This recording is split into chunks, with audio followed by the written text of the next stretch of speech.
तो जो भी बच्चे जेई की तैयारी कर रहे हैं वो आज एक संकल्प लें कि फुल सिलेबस करेंगे और दिल से करेंगे।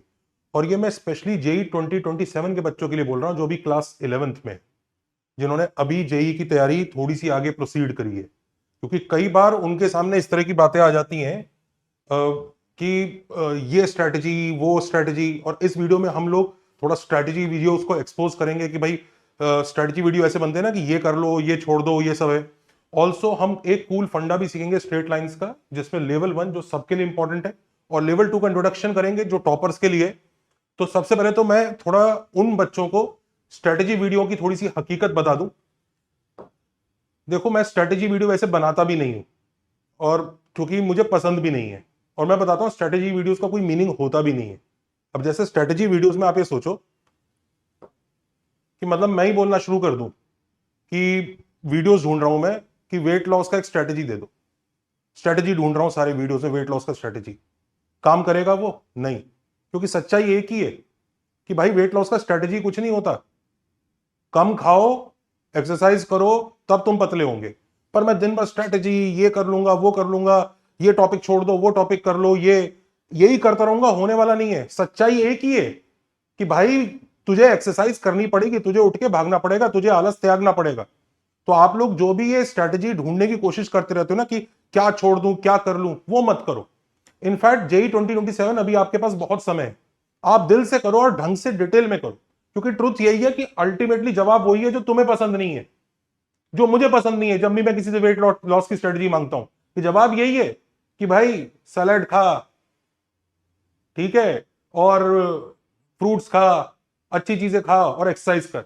वही तुम्हारे लिए कि डिटेल में करो, ढंग से करो, सिलेबस मत छोड़ो और पूरा पढ़ो, तो डेफिनेटली आपका सिलेक्शन होगा। अब स्ट्रेटेजी में ये छोड़ दो वो छोड़ दो, आप जो इस करते हो ना, इसमें जेई हंसता है, उन चीजों पे बिल्कुल हंसता है। जेई कुछ नहीं, हर बार तहस नहस करता है इस तरह के लॉजिक को।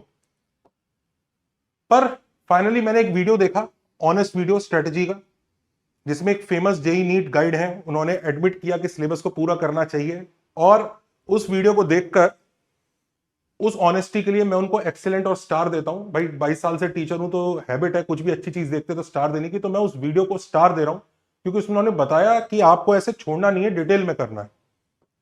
अब इस एक्सीलेंट स्टेप को आगे बढ़ाते हुए मैं एक बहुत इंपॉर्टेंट फंडा लेके आया हूं जिसे लोग यूजुअली इग्नोर कर देते हैं, और आप लोग देखिए आपकी टेस्ट सीरीज वगैरह में आपको बहुत फायदा करेगा, जेई वगैरह में भी आपको फायदा पहुंचा सकता है। तो हम पहले लेवल 1 की बात करते हैं, जो एक फंडा है जो सबके लिए है, सबको इसको आना चाहिए। सब लोग ध्यान से नोट कर लीजिए। लेवल 1 में सबसे पहले आप सबने वो centroid, incentre, orthocentre, circumcentre, excentre के बड़े बड़े फॉर्मुलेस देखे होंगे जिन लोग बच्चों ने भी स्ट्रेट लाइंस वगैरह की तैयारी की है। तो एक ट्राइंगल है एबीसी जिसके vertices x1 y1 x2 y2 x3 y3 हैं। साइड्स भी वही हैं, वर्टेक्स ए के सामने वाली साइड की लेंथ स्मॉल ए, इसके सामने वाली लेंथ स्मॉल बी, इसके सामने वाली length small C. θ1 θ2 θ3 are the angles of the triangle. अब ये जो centroid, incentre, orthocentre, circumcentre, excentre के फॉर्मूले हमें पता होने चाहिए। अगर याद नहीं है तो मैं याद करवा देता हूं, क्योंकि जो फंडा है वो उसके बिना आगे प्रोसीड ही नहीं कर सकता। पहले आपको फंडा पता हो, पहले आपको फॉर्मूले पता होने चाहिए। और मैंने कई बार देखा है कि लोग उन फॉर्मूलों को भी इग्नोर कर देते हैं, इतने मुश्किल है नहीं। जिन्हें याद है वो थोड़ा सा फॉरवर्ड कर लो, फंडा आगे मिल जाएगा। बट जिनको याद नहीं है मैं उनके लिए एक बार ये फॉर्मूले हल्के से ब्रश अप करा देता हूं कि centroid x1 plus x2 plus x3 by 3 y1 plus y2 plus y3 by 3 होता है, जिसको हम शॉर्ट फॉर्म में ऐसे लिख देते हैं a plus B plus C by 3। a plus B plus C by 3, इस नोटेशन का मतलब यही है कि अगर आपको सेंट्रॉइड, जिसे जी से डिनोट किया, उसका x कोऑर्डिनेट निकालना है तो वर्टेक्स ए का x कोऑर्डिनेट, वर्टेक्स बी का भी x कोऑर्डिनेट और वर्टेक्स सी का भी x कोऑर्डिनेट ऐड करके अपॉन 3 कर दो। मतलब इसी फॉर्मूले को एक ही स्टेप में लिखने का तरीका होता है ये जो हम a plus B plus C by 3 लिख रहे हैं। मान लीजिए अगर कोई फॉर्मूला ऐसा होता 2x1 plus 3x2 x2 plus x3 upon 6 ऐसा होता, और ऐसे ही y में होता, तो उसमें हम उस पॉइंट को ऐसे लिखते 2a plus 3b plus c by 6। सिर्फ लिखने का स्टाइल है, इस लिखने के स्टाइल से घबराइएगा नहीं। इससे क्या होता है, चीजें छोटी दिखती है तो याद करने में आसानी होती है। अब इन सेंटर का फॉर्मूला भी इसी की तरह ही आता है। वर्टेक्स ए के कोऑर्डिनेट्स को लेंथ ए से मल्टीप्लाई करके, वर्टेक्स बी के कोऑर्डिनेट्स को लेंथ बी से, वर्टेक्स सी के कोऑर्डिनेट को लेंथ सी से मल्टीप्लाई करके ए प्लस बी प्लस सी से डिवाइड कर दो तो इन सेंटर आ जाता है। वहीं ऑर्थो सेंटर का फॉर्मूला ये होता है, इसमें ए बी सी की जगह tan θ1 tan θ2 tan θ3 यूज होता है। और सरकम सेंटर का फॉर्मूले में वहीं एबीसी की जगह आपका sin 2 θ1 sin 2 θ2 sin 2 θ3 यूज होता है। एक तरह से मैं समराइज कर दूं तो फॉर्मेट इन सारे पॉइंट्स का सेम ही रहता है कि p times some vertex A के coordinate plus q times vertex B के coordinate plus r times vertex C के coordinate upon p plus q plus r। और इसी फॉर्मेट से आपके सारे पॉइंट्स आ जाते हैं। फंडा भी शुरू होगा, पर तब तक उसको पहले आपको ये पॉइंट्स याद होने चाहिए, क्योंकि कई लोगों ने पॉइंट्स ही नहीं याद किए होंगे। कई लोगों को ऐसा बता दिया होगा इन पॉइंट्स की जरूरत ही नहीं है, इन्हें छोड़ दो, ये बुक्स में ऐसे ही लिखे होते हैं, ये नोट्स में ऐसे ही लिखे हैं, हर मॉड्यूल में लिखे हैं, पर ये बेकार ही लिखे हैं, तो लोगों ने इग्नोर कर रखा होगा। तो इसलिए मैं बस एक बार इसकी लिस्ट बता रहा हूं। फंडा अभी शुरू होने वाला है, तो वीडियो में एंड तक बने रहिएगा। तो सेंट्रॉइड में वो जो पी क्यू आर होंगे वो 1 1 1 होंगे। इन सेंटर में पी क्यू आर होंगे वो A B C sides of length of the triangle होंगी। ऑर्थो सेंटर में पी क्यू आर आपका tan θ1 tan θ2 tan θ3 होगा, जो ट्राइंगल के एंगल्स है उनका tan। और ध्यान रखिएगा सरकम सेंटर में sin 2 θ1 sin 2 θ2 sin 2 θ3 और एक्स सेंटर में -a b और c रहेंगे। तो बस ये पी क्यू आर चेंज होते हैं, सारे पॉइंट्स आ जाते हैं, कोई खास मुश्किल चीज है नहीं, इसको याद रखना है। अब एक इसके ऊपर एक छोटा सा क्वेश्चन भी कर लेता हूं ताकि मैं अज्यूम कर लूं कि आपको आता है, और ये कैट टेस्ट सीरीज का क्वेश्चन है। ट्राई कर लीजिए कि ट्राइंगल एबीसी है जिसके तीनों coordinates vertex A vertex B vertex C के कोऑर्डिनेट्स गिवन है। Vertex A 3, k1, vertex B 6, k2, vertex C 7, k3। Y coordinate दिए नहीं है, सिर्फ एक्स कोऑर्डिनेट दिए हैं। हमें X coordinate of orthocentre चाहिए अगर tan A 2 है और tan B 3 है। कैसे करेंगे? अब वैसे एक्स कोऑर्डिनेट ही चाहिए तो वाई की तो वैसे भी जरूरत ही नहीं है। तो x coordinate of ortho centre का जो फॉर्मूला होगा hx, h से डिनोट करते हैं ऑर्थो सेंटर को, hx will be tan θ1 into x coordinate of A, tan θ2 into x coordinate of B, tan θ3 into x coordinate of C upon tan θ1 plus tan θ2 plus tan θ3। यहां पर tan θ1 उसने 2 दिया है, tan θ2 3 दिया है और tan θ3 उसने m दिया है। ये चीजें उसने दी हैं, पर tan θ3 की वैल्यू नहीं पता है। ये हमने m मान लिया है पर हमें निकालनी पड़ेगी। अब उसको निकालें कैसे? इसके लिए एक सिंपल सा तरीका है कि वो जो tan 2 + 3 + m should be equal to 2 × 3 × m। क्यों? क्योंकि एक ट्राइंगल एबीसी में tan A + tan B + tan C is equal to tan A tan B tan C होता है। इस चीज को इस्तेमाल करते हुए हम 2 + 3 + m is equal to 2 × 3 × m कर देंगे। ये 2 है, ये 3 है, ये m है जो हमें निकालना है। तो 2 × 3 × m, तो उससे m की वैल्यू 1 आ जाएगी और m हम जैसे यहां tan θ3 सब्स्टिट्यूट कर देंगे तो 2 3 1 सब्स्टिट्यूट करने के बाद हमारा आंसर 31/6 आ जाएगा। यहां तक मैंने वो किया कि जो आपसे एक्सपेक्टेड था, जो बुक्स में मॉड्यूल्स वगैरह में होता ही है, पर आपने इसको डिटेल में नहीं किया होगा क्योंकि आपने इसको भी इग्नोर किया होगा। और इग्नोर करने की वजह से इन फॉर्मूलों में बहुत ही बेसिक और बहुत ही इंपॉर्टेंट चीजें हैं जो आप इग्नोर कर गए होंगे। तो उसी चीज पर हम लोग अब फंडे पे आते हैं कि ये जो फॉर्मेट है P times A + Q times B + R times C upon P + Q + R, ये फॉर्मेट एक्चुअली रिप्रेजेंट करता क्या है? मतलब क्या है ये सब PQR वगैरह? एक्चुअली पहली बात, हम PQR के फॉर्म में इसको एक्सप्रेस नहीं करेंगे। हम इसको, ये नंबर आ रहा है, वर्टेक्स A से एक नंबर मल्टीप्लाई होगा ना, ये P upon P + Q + R, इसको अल्फा ले लेंगे। ऐसे ही Q upon P + Q + R को बीटा और R upon P + Q + R को गामा। तो ये alpha A + beta B + gamma C हो गया, फिर अल्फा + बीटा + गामा 1 हो गया। आप देख सकते हैं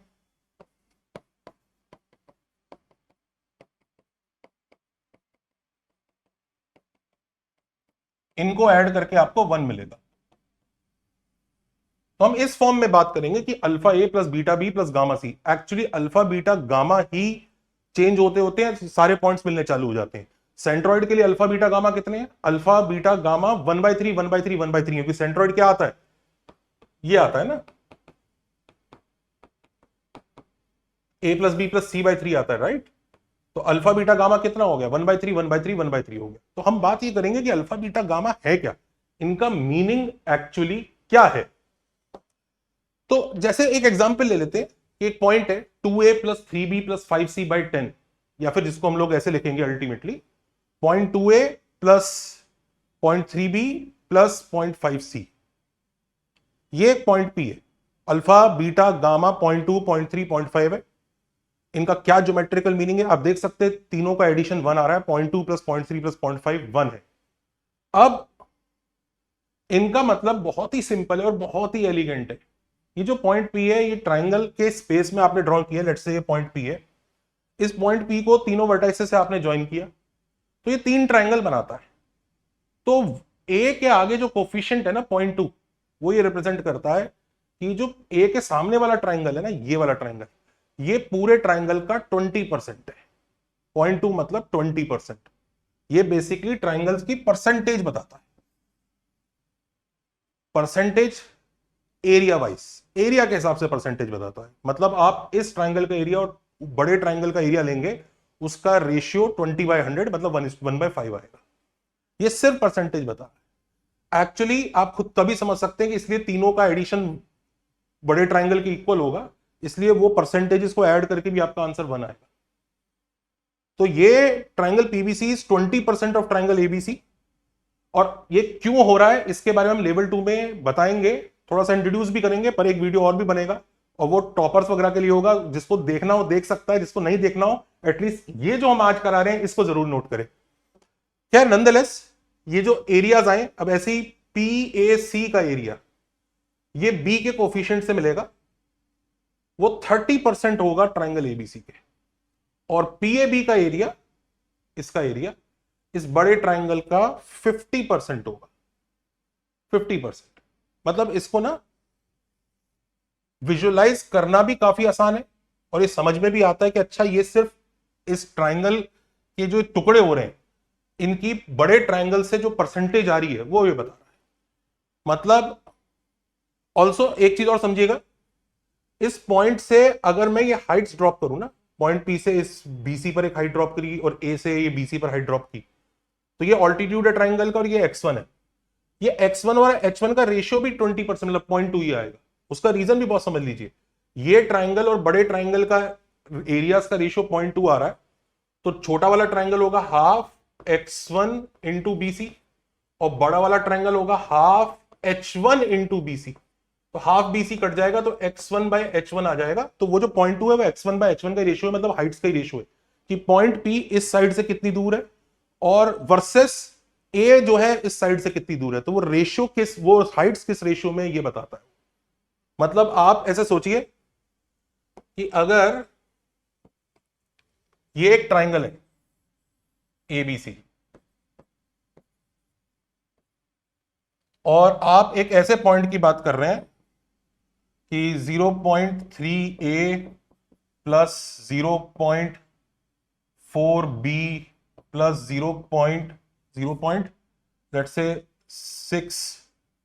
6b प्लस 0.1c, ये एक पॉइंट है। तो इसका मतलब पता है क्या है, जो पॉइंट P है उसकी हाइट BC से A की हाइट की 30% है। मतलब यहां कहीं होता होगा पॉइंट P। अगर हम इसको, ये जो इस हाइट का 30% हाइट पे बनाए ना एक लाइन, मान लो ये हाइट h1 है तो इसकी 1/3 हाइट इतनी रह गई, तो पॉइंट P इस पे कहीं होता होगा। पॉइंट P और कहां होता होगा, वो B वाला जो ऑल्टीट्यूड है उससे 60% हाइट होनी चाहिए, तो इसका 60% आई थिंक शायद इतना होता होगा। तो यहां कहीं होता होगा पॉइंट P, ताकि वो हाइट 60% रहे। तो एक्चुअली पॉइंट P ना यहां आएगा,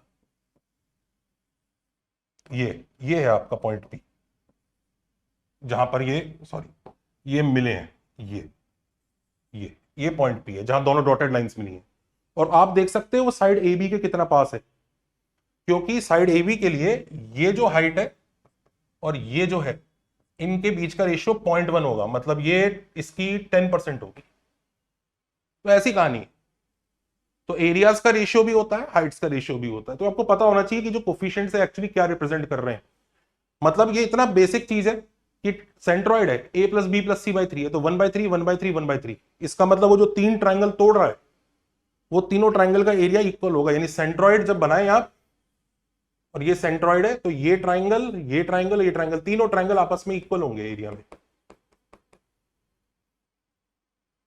इसी चीज को समझते हुए एक इसी क्वेश्चन का जो हमने वो क्वेश्चन दिया था इसमें एक्स कोऑर्डिनेट निकालना था, उसका बी पार्ट देखो, क्योंकि जब ये क्वेश्चन आया था तो पैसेज क्वेश्चन था, इसका ए पार्ट सबने कर लिया होगा जिसको फॉर्मूला याद होगा, बी पार्ट नहीं कर पा रहे थे। उसने बोला है कि एच बी सी अपॉन का area upon A B C का एरिया चाहिए, ऑर्थो सेंटर एच है। अब लोग एक्चुअली ये सोच रहे होंगे कि यार ऑर्थो सेंटर तो पता ही नहीं है, तो हम एरियाज का रेशियो कैसे निकाल लें। पर आप खुद सोचिए, ऑर्थो सेंटर का फॉर्मूला ये है, और हमें ऑर्थो सेंटर से जो नीचे ट्रायंगल बन रहा है, मतलब वो बेसिकली यही तो कह रहा है, यहां ऑर्थो सेंटर है, तो इस ट्रायंगल का एरिया वर्सेस टोटल ट्रायंगल का एरिया, वो रेशियो चाहिए हमें। अब वो रेशियो चाहिए तो कुछ नहीं, आपको बस ये वाला कोफिशिएंट ही तो चाहिए, और क्या चाहिए। ये ए है, ये बी है, ये सी है, ये एच है, you need this coefficient only ना, यही दे देगा।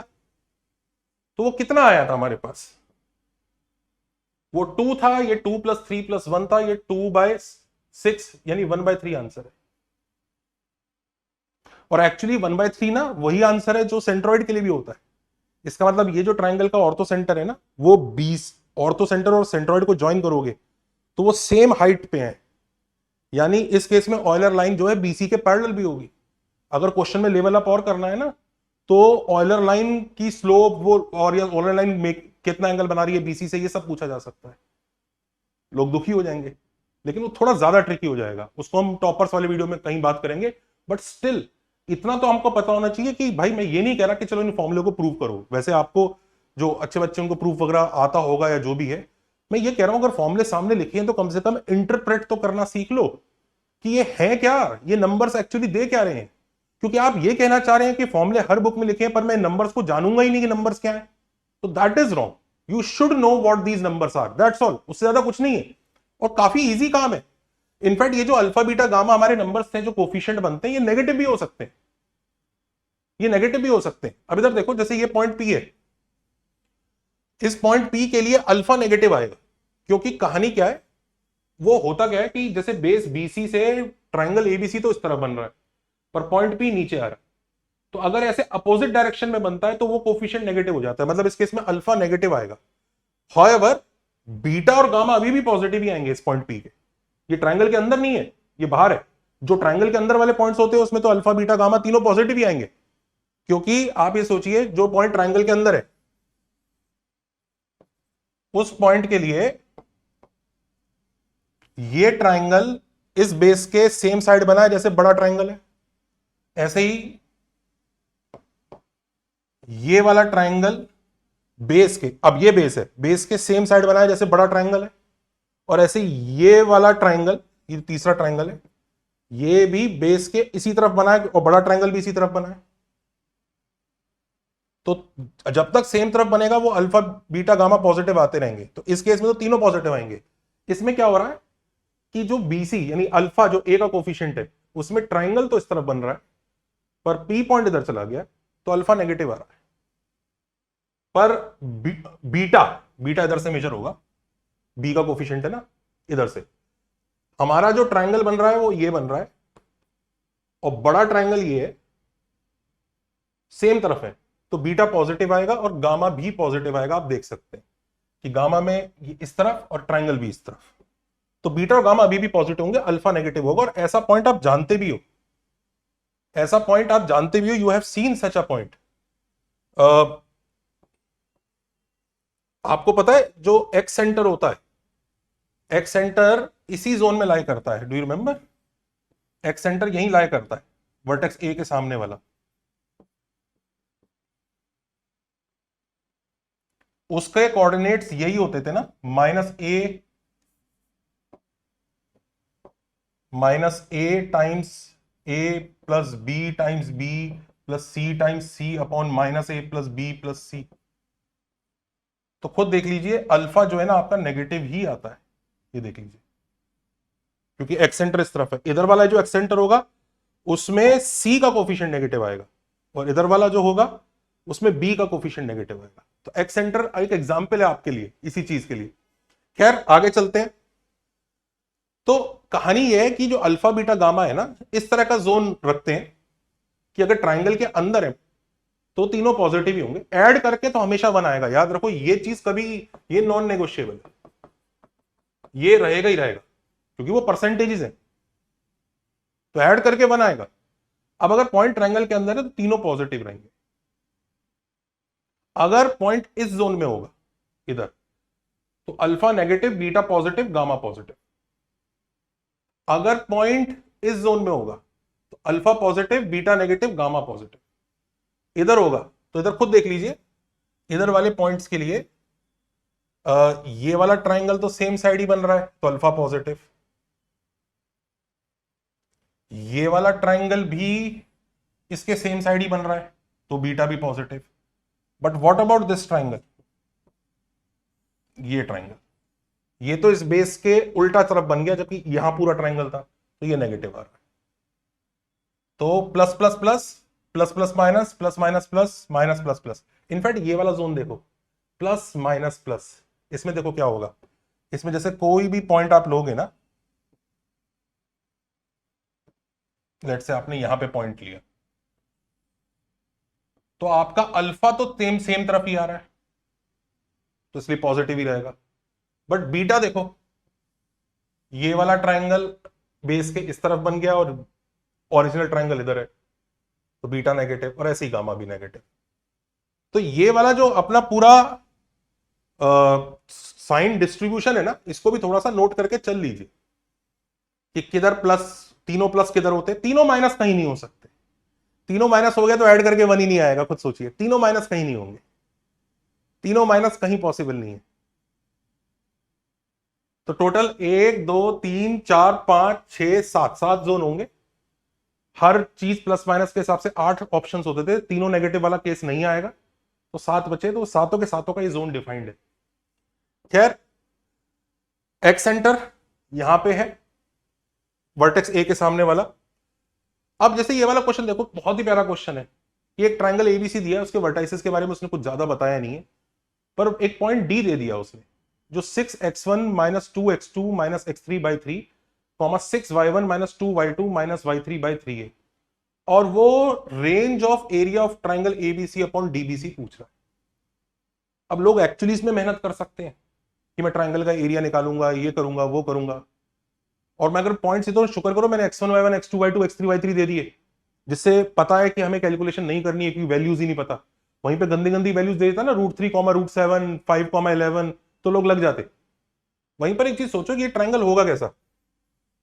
भाई ये तो वही है ना, इसमें अल्फा कितना आ रहा है, अल्फा बीटा गामा,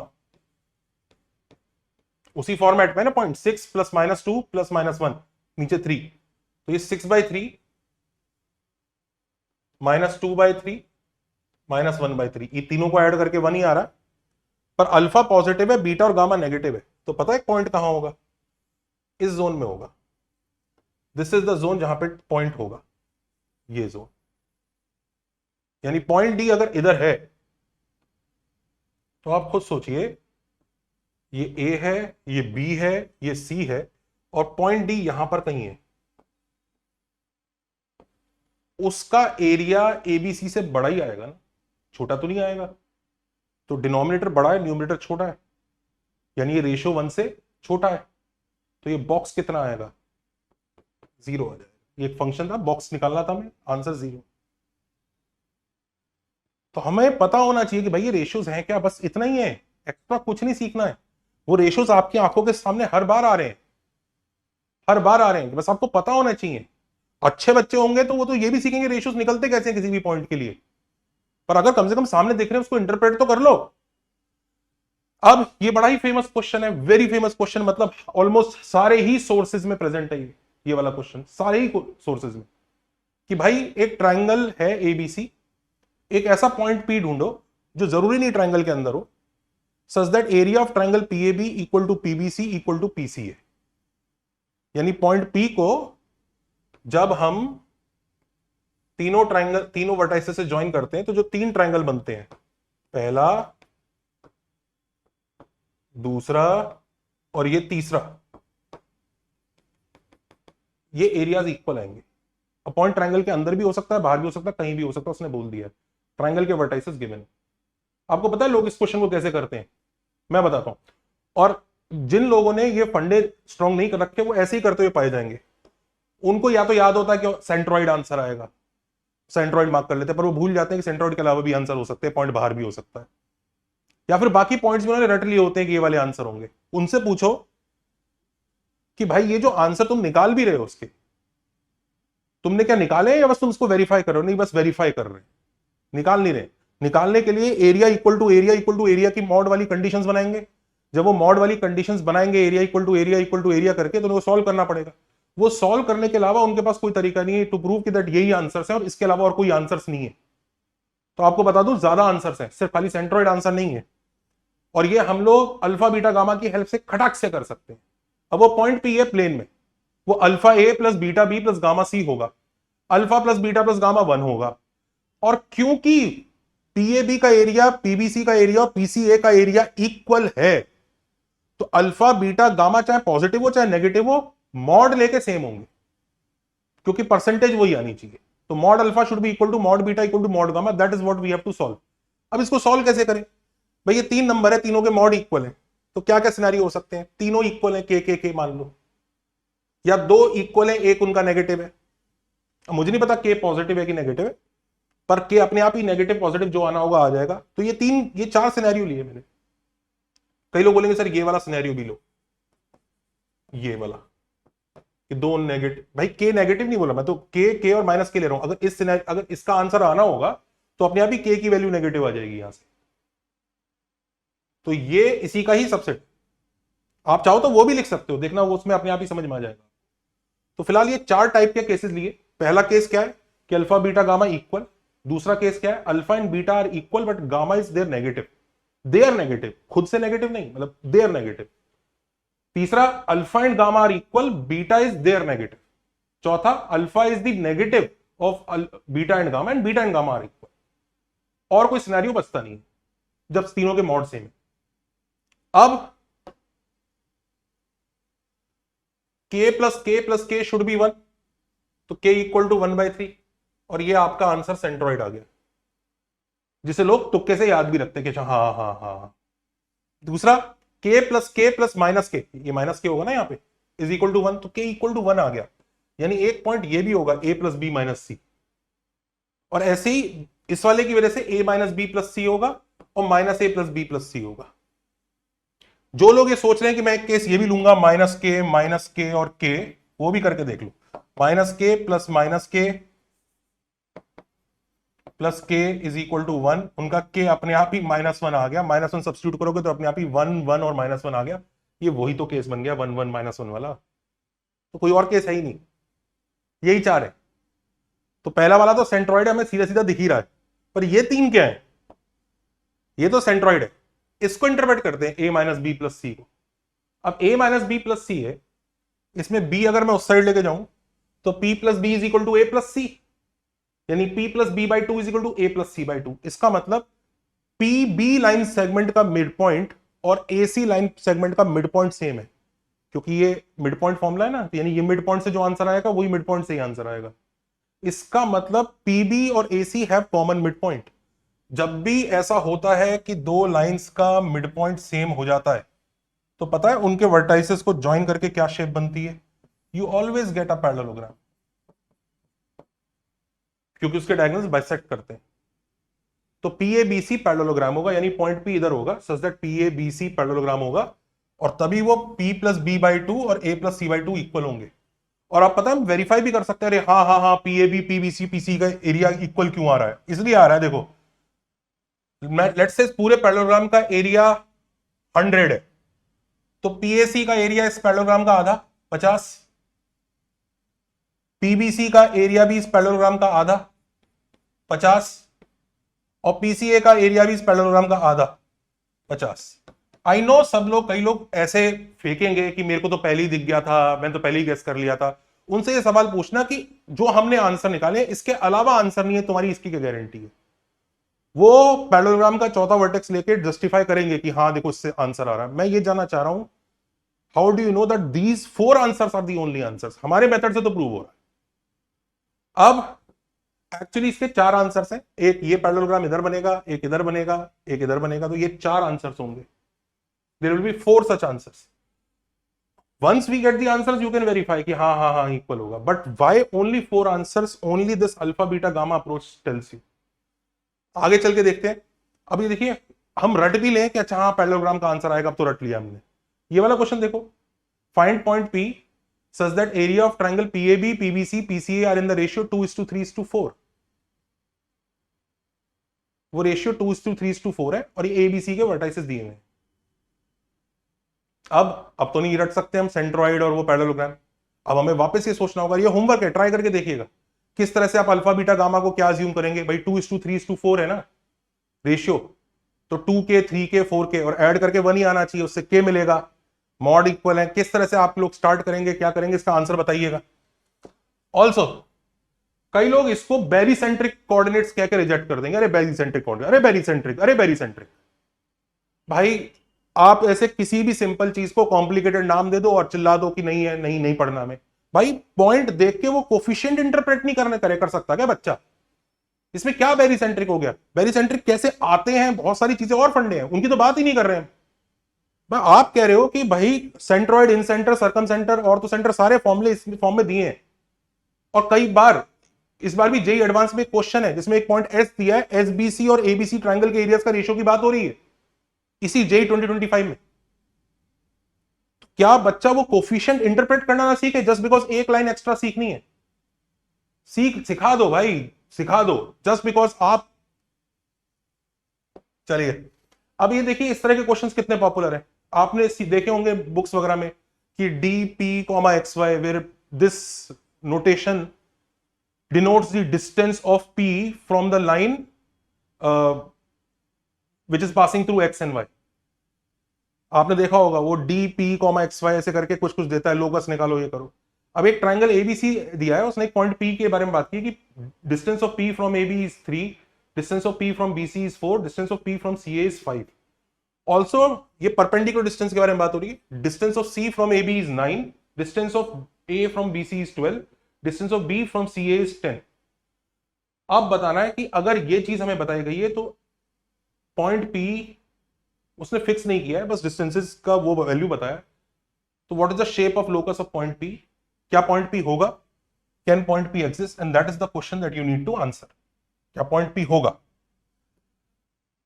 अब चैनल को लाइक शेयर सब्सक्राइब कर लीजिए, हमारे बहुत अच्छे अच्छे कोर्सेज हैं, 11th का कोर्स, 12th का कोर्स, जिसमें हम अच्छे से डिटेल में आराम से चीजें करते हैं। डाउट्स वगैरह मैं खुद लेता हूं। ड्रॉपर्स का कोर्स, अर्ली 12th, जिन बच्चों का बैकलॉग हो गया 11th में, उनकी मैथ्स में दिक्कत आ गई है, बर्बाद हो गई है, वो हमारे अर्ली 12th वाले कोर्स में आ सकते हैं। इसमें बैकलॉग खत्म कराते कराते आपको जेई 2027 तक ले जाएंगे। प्रैक्टिस बैच और एकेडजा दोस्त को चेकआउट कीजिए। आप वीक में सिर्फ 2 घंटा एकेडजा दोस्त को दे दीजिए, उसमें बहुत सारी ऐसी चीजें हैं, आप कस्टमाइज टेस्ट कर सकते हैं अनलिमिटेड। आप अपने सिर्फ डेंजर एरियाज पर फोकस कर सकते हैं। आपके कहीं उंगली में चोट लगी है तो आप पूरे शरीर पर पट्टी नहीं बांध लेते, आप सिर्फ उसी जगह वो करते हैं। आप उस पर टेस्ट दो, वो बता देगा कि ये चैप्टर वीक है, ये नहीं, इस चैप्टर के अंदर ये कॉन्सेप्ट वीक है, ये भी नहीं, उस कॉन्सेप्ट के अंदर कौन सा सब कॉन्सेप्ट वीक है वो बता देगा। और वहीं पे बटन है गिव मी सिमिलर क्वेश्चंस, जो मैंने गलत किया, क्लिक कीजिए, आपके सिमिलर क्वेश्चंस आ जाएंगे। आप उसमें एक चाणक्य दोस्त है, आप कुछ भी मांग सकते हैं कि मेरे को 4 दिन के अंदर ये चैप्टर रिवाइज करना है, एक प्लान दे दो, वो प्लान दे देगा बना के। एक बार ट्राई करके देखिएगा। Having said that, thank you for your time and at least day 2027 आपके पास समय है, उस समय को यूटिलाइज करके तबीयत से, दिल से एंजॉय करके सिलेबस करो, अच्छे से करो। ये मत करो कि अभी ढंग से सिलेबस नहीं कर रहा, फिर वीक पॉइंट्स रह गए, फिर क्वेश्चंस नहीं हो रहे, सिलेबस जल्दी जल्दी निपटा लो या कुछ ऐसा कर लो। आराम से करो, ढंग से करो, एंजॉय करके करो। भाई तुम और घटिया एग्जाम्स की भी तैयारी कर सकते थे, sorry I am using the word घटिया, नो एग्जाम इज घटिया, सॉरी, बट आप और एग्जाम्स की भी तैयारी कर सकते थे जिसमें रटे रटाई चीजें आ जाती थी ना। तो उन एग्जाम्स के रिवॉर्ड इतने ज्यादा हैं जितना इस एग्जाम का रिवॉर्ड है। आपने चूज किया कौन सा एग्जाम? जेई एडवांस, तो उस एग्जाम का पूरा रस तो लो, एंजॉय करो उसको। आपके पास काफी समय है, ढंग से करो। अच्छा, इस ढंग से करने का मतलब ये नहीं अब मैं बुक्स उठा के लाऊंगा, रिसर्च पेपर्स करूंगा, नहीं नहीं नहीं नहीं नहीं। जो चीज आपके मॉड्यूल में लिखी है कम से कम वो आपको पूरी एक एक एसेंस समझ में आना चाहिए। हर क्वेश्चन का लेफ्ट राइट भी पता होना चाहिए। इस क्वेश्चन में ये ट्विस्ट लग गया तो क्या करूंगा, ये ट्विस्ट लग गया तो क्या करूंगा, ये सब पता होना चाहिए हर चीज। मैं ये नहीं कह रहा कि ये बहुत अफलातूनी चीजें कर लो, बट जो बुक्स में, आपके मॉड्यूल्स में, कोर्स में वहां है, उसको ढंग से करो। Take care, bye bye.